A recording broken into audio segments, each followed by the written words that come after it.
is for elephant, big and gray, with a trunk so long they sway and sway. F is for frog, hopping in the pond, leaping and croaking their magic beyond. E, F, G, H letters we'll learn, come what may, with each new sound we'll sing and play. E, F, G, H, hip hip hooray. G is for giraffe, with a neck so tall, stretching up high, they stand so tall.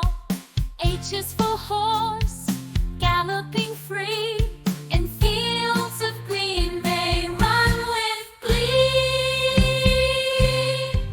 E, F, G, H letters we'll learn, come what may, with each new sound we'll sing and play. E, F, G, H, hip hip hooray.